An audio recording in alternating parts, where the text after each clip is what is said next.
this is Micah, and welcome to Living Life Strong, where I give you powerful how-to tips on how you can intentionally happen to your life instead of your life happening to you. So this week, our theme is hope, and here are the topics that we're going to cover. Today, we're going to talk about how to build hope through your confession. Tomorrow, we're going to talk about how to keep hope alive in your marriage. Wednesday, secrets to using hope for financial success. Thursday, how to keep hope in relationships. And then Friday, how to inject hope into your prayer life. So let's go ahead and get started with today's subject. Today, I want to talk with you about how to hold fast to your confession of hope. Hebrews 10:23 in the Amplified says, "Let us seize or hold tight the confession of our hope without wavering."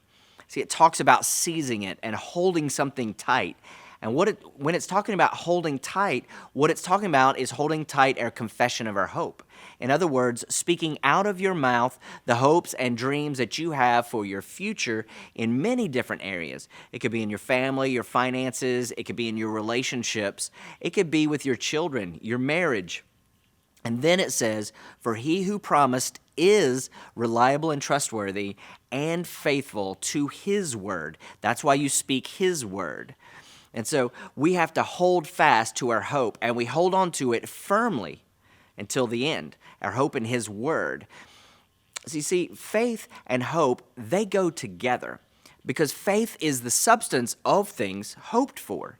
You see, faith accepts the promise and its reality, but hope goes forward and it looks at that picture and it examines everything and then rejoices in all of the treasures of the relationship that we have with God and the promises that he has given us. So let me explain to you why your confession is so important. Jesus taught his disciples how important it was. They're on their way into Jerusalem one day, and he sees this fig tree, and he maybe thinks this might be a good example to his disciples because he says to this fig tree, "You're cursed from the roots." So they walk on, nothing happens, but Jesus has spoken to the tree, his confession. So the next day, they're going by this same place, and they see that this fig tree is all withered up from the roots. And they point it out to Jesus, and he says this in Mark 11, verse 23. He says, in verse 22, he says, "Have faith in God." And a lot of scholars believe that that is actually translated, "have the faith of God."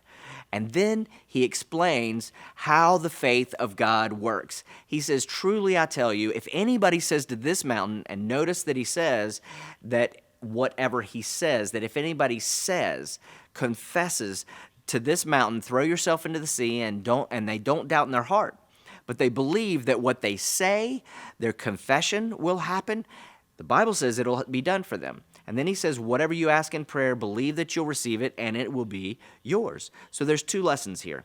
One is whatever we ask in prayer, but the other one is whatever we confess with our mouth, because we will have what we say. And the reason is that whatever you say comes out of your heart. The Bible says that out of the abundance of the heart, the mouth speaks. And so if you have hope in your heart, and if you meditate on the right things and you think about the right things and you have hope in your heart, then that is going to come out your mouth. And the Bible says that if you say something and don't doubt in your heart, but you believe with hope that that will happen, he said, I didn't say, he said that that will be done for you. So take courage, have hope, hold fast to the confession of your hope without wavering, because God, his promises, he's faithful to them. Have a great day, live life strong, and I'll see you tomorrow when we talk about how to keep hope alive in your marriage.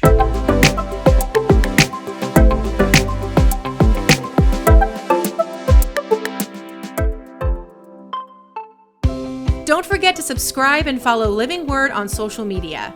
We post content each and every week, and you don't want to miss out.